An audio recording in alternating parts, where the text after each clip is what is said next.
ये है जो भाई सूर्य में बढ़िया चलक रही है। मतलब लाइट इस पर कितनी मस्त पड़ती है, देख पा रहा हूँ मैं। ये देख पा रहा हूँ और साइड में से मतलब धूप की किरणों से बहुत अच्छी लगती है। और जैसा कि मैंने पूजा भी की थी कृष्ण भगवान जी की, जब लाया था तब भगवद गीता। अब पढ़ेंगे इनका अंदर का जो मैंने छोड़ रखा था, कहाँ से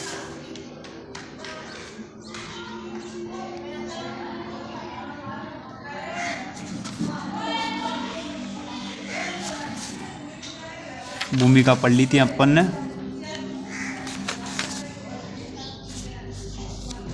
ये रेरा दिखे था अर्जुन अच्छो।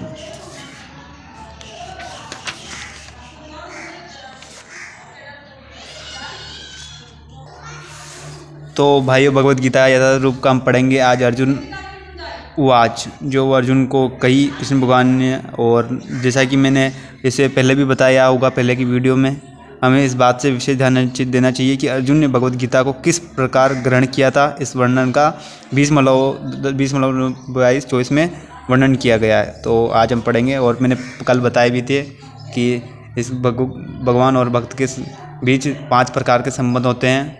अब कौन कौन से आप जल्दी से मुझे बता दीजिए। कोई निष्क्रिय अवस्था में भी भक्त हो सकता है, मतलब कुछ किए बना भी भक्त हो सकता है। कोई सक्रिय अवस्था मतलब सफल होकर भी भक्त हो सकता है। कोई सखा रूप में भी भक्त हो सकता है, जैसे अर्जुन थे, मैंने कल बता रखा है। और कोई माता पिता के रूप में भी भक्त हो सकता है। कोई धनपति और प्रेमी भी भक्त हो सकता है, जैसे मेरा भाई थी कृष्ण भगवान की भक्त प्रेमिका के रूप में। एक तरह से ऐसे कृष्ण भगवान के भक्त हो सकते हैं। और मैं अब बताऊँगा अर्जुन उवाच। और थोड़ी इधर उधर की वॉइस आ जाती है, मतलब आवाज़ें, तो थोड़ा एडजस्ट मतलब टाल दिया करो यार। और मैं अभी मंदिर पे हूँ, जैसा कि दिख रहा होगा। ये अपने राम जी देव जी का मंदिर है, जैसा कि नारायण जी का अवतार हैं। राजस्थान के बहुत प्रसिद्ध देवता में से आते हैं रामदेव जी भी। परब्रह्मा परधाम पवित्र परम भगवान पुरुष साक्षात द्विवेत्यम विभुज हवशम हवुष वर्ष सुरवे देवर्ष नारस्ते अवस्थे देवले व्यास स्वयं चैव वर्षीय में सुरमृते मन्य यमा वदसी केशव न ही भगवते वासुदेवाय नव दानव विद्वा न दानव। मतलब ये अर्जुन ने कहा, आप भगवान परम धाम पवित्र धाम परम सत्य हैं। आप शाश्वत दिव्य आदि पुरुष अंजना तथा महानतम हैं। अजनमा मतलब सब जानने वाले, तथा महानतम मतलब महान पुरुष नारद असित देवदूत तथा व्यास जैसे समस्त महामुनि आपके विषय में सत्य की पुष्टि करते हैं। और अब स्वयं मुझसे इसी की घोषणा कर रहे हैं। हे कृष्णा, आपने जो कुछ कहा है उसे पूर्ण रूप से मैं सत्य मानता हूँ। हे भगवान, हे प्रभु, ना तो देवता और ना असुर ही आपके व्यक्तित्व को समझ सकते हैं। भगवान से भगवद गीता सुनने के बाद अर्जुन ने कृष्णा को परम ब्रह्मा स्वीकार कर लिया। अर्जुन ने कृष्ण जी को परम ब्रह्मा स्वीकार कर लिया। प्रत्येक जीव में ब्रह्मा है, लेकिन परम पुरुषोत्तम भगवान परम ब्रह्मा है। परम धाम का अर्थ है कि वे सबों के परम आश्रय या धाम हैं। परम मतलब एक तरह घनिष्ठ। पवित्रतम का अर्थ है कि वे शुद्ध हैं। भौतिक कलश से मुक्त, भौतिक कलश मतलब कलेश, घर कलेश, बहुत सारे कलेश होते हैं, उनसे मुक्त, भौतिक कलश में से मुक्त। पुरुषोत्तम का अर्थ है कि वे परम भोक्ता है। शाश्वतम पानी कौन बढ़ रहा है बस। और पुरुषोत्तम का अर्थ है कि वे परम भोक्ता, शाश्वत अर्थात आदि, सनातन, दिव्यम अर्थात दिव्यतम अर्थात दिव्य आदि देवतम भगवान अजनमा तथा विभुज अर्थात महानतम है। कोई यह सोच सकता है कि क्योंकि अर्जुन के मित्र थे, अतएव अर्जुन यह सब चटकुरिता के रूप में कह रहा था, लेकिन अर्जुन भगवत गीता के पाठकों को मन में इस प्रकार संदेह को दूर करने के लिए अगले श्लोक में इस प्रशंसा की पुष्टि करता है, जब वह कहता है कि कृष्णा को मैं ही भगवान नहीं मानता, अपितु नारद, असित, देवल, वासुदेव, व्यासदेव जैसे महापुरुष भी भगवान स्वीकार करते हैं कृष्णा जी को। वे सब महापुरुष हैं जो समस्त आचार्यों द्वारा स्वीकृत वैदिक ज्ञान वितरण प्रचार करते हैं। अतएव अर्जुन श्री कृष्णा से कहते हैं कि वे जो कुछ भी कहते हैं उसे वह पूर्ण सत्य मानता है। अतएव जो अर्जुन कृष्णा से कहते हैं कि वही सत्य मानते हैं, मतलब कृष्णा जी जो कहते हैं अर्जुन को वही सत्य मानते हैं। सर्वोत्तम मान्य, आप जो कुछ कहते हैं उसे मैं सत्य मानता हूँ। अर्जुन यह भी कहता है कि भगवान के व्यक्तित्व को समझ पाना बहुत कठिन है, यहाँ तक कि बड़े बड़े देवता भी उन्हें नहीं समझ पाते, कृष्णा जी को समझ पाना। अतएव मानव मात्र भक्त बने बिना भगवान श्री कृष्णा को कैसे समझ सकता है। अतः भगवान के भक्त बने बिना ही अतएव मानव मात्र भक्त बन के ही बिना भगवान श्री कृष्णा को कैसे समझ पाता है। तो भाई अभी थोड़ा हम ब्रेक ले लेते हैं, मतलब थोड़ा साता खाते हैं, उसके बाद वापस यहाँ से शुरू करेंगे क्योंकि अभी आरती का समय हो गया।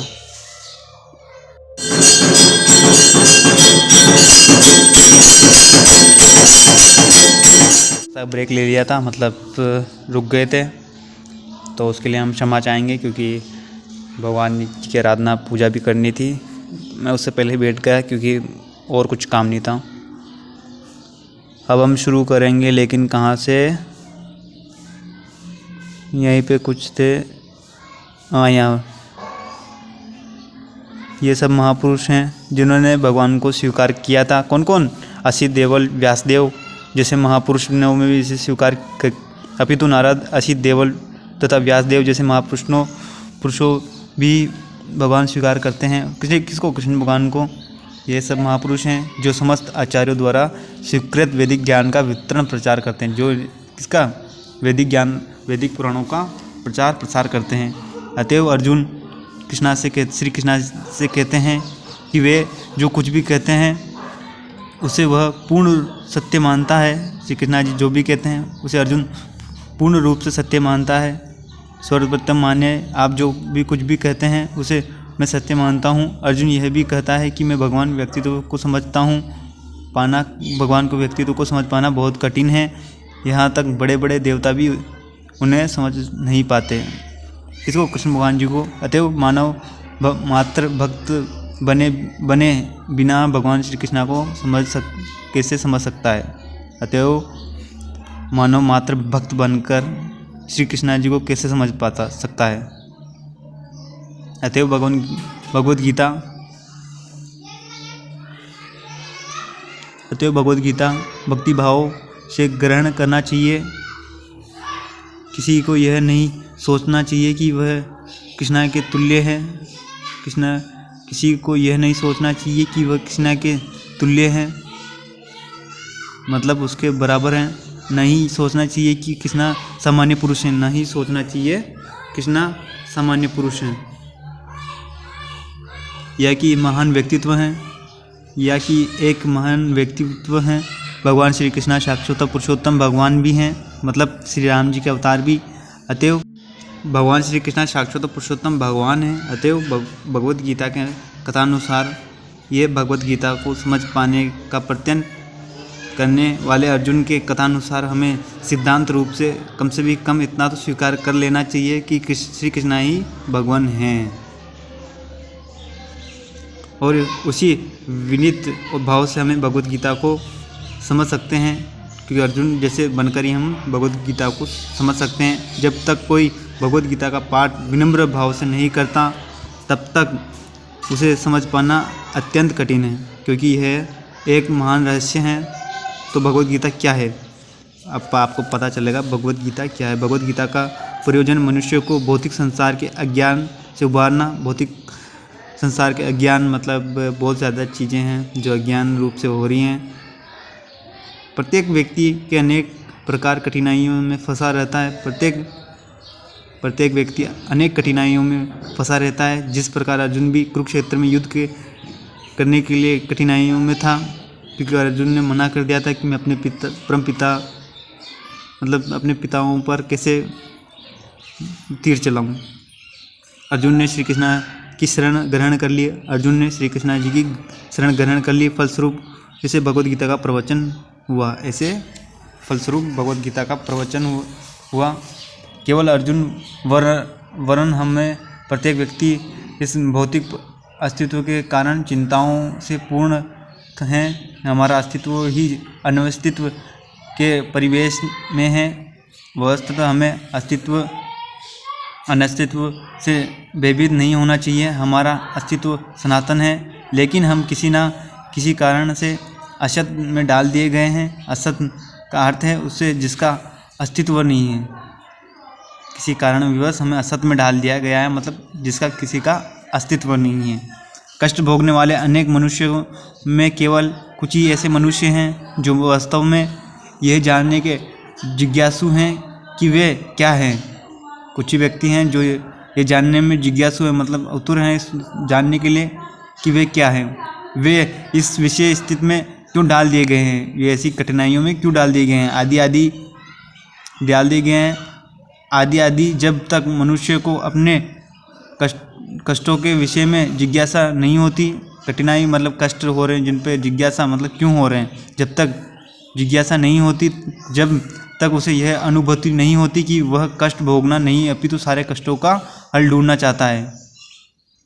मनुष्य कष्ट भोगना नहीं ना अपितु उसका कष्टों का हल ढूंढना चाहता है। क्यों इतना कष्ट हो रहा है, तब तक उसे सिद्ध मानव नहीं समझना चाहिए। मानवता तभी शुरू होती है जब मन में इस प्रकार की जिज्ञासा उदित हो, मतलब उत्पन्न हो।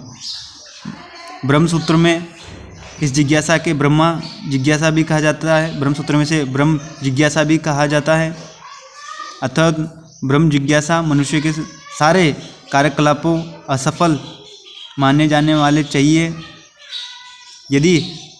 यदि वह ब्रह्मा के स्वभाव के विषय में जिज्ञासा न करे, अतएव जो लोग यह प्रश्न न करना प्रारंभ कर देते हैं कि वे क्यों कष्ट उठा रहे हैं, अतः जो व्यक्ति यह प्रश्न उठा देते हैं कि वे क्यों कष्ट उठा रहे हैं, या वे कहाँ से आए हैं, कहाँ से आए हैं और मृत्यु के बाद कहाँ जाएंगे, वे ही भगवद गीता समझने के सुपात्र विद्यार्थी हैं। मतलब वे ही इस भगवद गीता को पढ़ सकते हैं। निष्ठावान विद्यार्थी में भगवान के प्रति आदर भाव होना चाहिए। जो ये भगवद गीता पढ़ रहा है, जो विद्यार्थी, उसमें भगवान के प्रति आदर भाव होना चाहिए। अर्जुन ऐसा विद्यार्थी था। अर्जुन कौन था? ऐसा ही विद्यार्थी था। जब मनुष्य जीवन के वास्तविक प्रयोजन को भूल जाता है, जब मनुष्य अपने वास्तविक प्रयोजन को भूल जाता है, किस लिए वो पैदा हुआ, तो भगवान श्री कृष्ण विशेष रूप से उसी उद्देश्य को पूर्ण स्थापना के लिए अवतार लेते हैं। जब मनुष्य भूल जाता है किस कारण वो इस धरती पर आया, तो उसका अनुभूति कराने के लिए किस कारण का, तो इसलिए श्री कृष्ण जी ने अवतार लेते हैं। कृष्ण नारायण इस धरती पर अवतार लेते हैं। तब भी असंख्यक जागृत हुए लोगों में से कोई एक होता है जो वास्तव में अपनी स्थिति को जान पाता है, जैसे अर्जुन थे वो। और यह भगवद गीता उसी के लिए कही गई है। वस्तुतः में हमें अपितु रूपी भगवान के द्वारा निगल लिए, भागिन के द्वारा मतलब शेर के द्वारा निगल गए। लेकिन भगवान जीवों पर विशेषताएं मनुष्य पर कृपालु हैं। सारे जीवों में से सबसे ज़्यादा विशेषता मनुष्य पर किस पे कृपालु है? मनुष्य पर भगवान। जीव तो बहुत सारे हैं। इसी उद्देश्य से उन्होंने अपने मित्र अर्जुन को अपना शिष्य बनाकर भगवद गीता का प्रवचन किया। भगवान कृष्ण पार्षद होने के कारण अर्जुन समस्त अज्ञान अविद्या से मुक्त था। लेकिन कुरुक्षेत्र में युद्ध स्थल में उसे अज्ञान में डाल दिया गया ताकि वह भगवान कृष्ण के जीवन के समस्याओं विषय प्रश्न करे। अर्जुन को इस अवस्था में डाल दिया गया अवस्था में कि वह कृष्णा जी से प्रश्न करे, विषय में प्रश्न करें, जिससे भगवान उनकी व्याख्या भावी पीढ़ियों के मनुष्य के लाभ के लिए कर दे, जीवन की योजना का निर्धारण कर दे। तब मनुष्य के तदनुसार कार्य कर पाएगा और मानव जीवन के उद्देश्य पूर्ण कर पाएगा। भगवत गीता की विषय वस्तु में 5 मूल्य सत्यों का ज्ञान निहित है। सर्वप्रथम ईश्वर के विज्ञान के रूप विज्ञान और फिर जीवों के स्वरूप स्थिति में की विवेचना की गई है। ईश्वर का अर्थ नियंता है और जीवों का अर्थ है नियंत्रित। यदि जीव यह कहे कि वह नियंत्रित नहीं अपितु स्वतंत्र है, अगर जीव यह कहे वह नियंत्रण नहीं बल्कि स्वतंत्र है, तो वह पागल है। जीव सभी प्रकार से भी कम बुद्धि जीवन में तो हैं, नियंत्रण तो हैं, मतलब वो खुद पर निर्भर तो हैं, खुद पर कुछ भी काम कर सकते हैं। निर्भर मतलब अथवा भगवत गीता को विषय वस्तु ईश्वर सर्वोच्च नियंता जीव निर्वाणित जीवंताओं में से संबंधित हैं। इसमें प्रकृति, भौतिक प्रकृति, काल, समस्त ब्रह्मांड की कलवविद्धि या प्रकृति प्रचंड तथा कालकल्पों को भी व्याख्या है। यह उद्देश्य जगत कार्यकलापों से अवप्लुत हैं। सारे जीव में भिन्न भिन्न कार्यों में से लगे हुए हैं, सारे जीव भिन्न भिन्न कार्यों में लगे हुए हैं। कोई खाने के लिए, कोई चारा खा रहा है, मतलब बहुत सारे हैं। भगवत गीता से हमें आशय सीखना चाहिए कि ईश्वर क्या है, जीव क्या है, प्रकृति क्या है, जगत क्या है, यह काल द्वारा किस प्रकार नियंत्रित किया जाता है और जीवों के कार्यकलाप क्या हैं। भगवत गीता के इन 5 मूलभूत में से इसकी स्थापना की गई है कि भगवान अथवा कृष्ण अथवा ब्रह्मा, परमात्मा अथवा ब्रह्म नेता, आप जो चाहे कह लें, सबसे श्रेष्ठ हैं। जीव गुण में परम नियंता ही समान है। उदाहरण स्वरूप जैसा भगवत गीता के विभिन्न अध्यायों में बताया जाएगा, भगवान भौतिक प्रकृति के समस्त कार्यों के ऊपर नियंत्रण रखते हैं।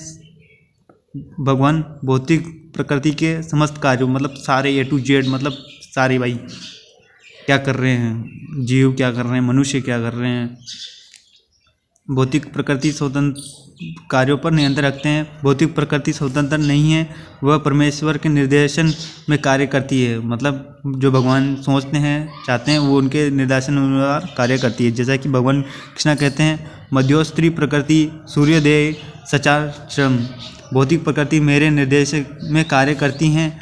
जब हम दृश्य जगत में आश्चर्यजनक घटनाएं घटते देखते हैं, तो हमें यह जानना चाहिए कि इस दृश्य जगत में पीछे एक नियंता है। बिना नियंता के किसी का प्रकट होना संभव नहीं है, बिना कारण किसी का पैदा होना संभव नहीं है। नियंता मतलब नियति को मानना बचपना है।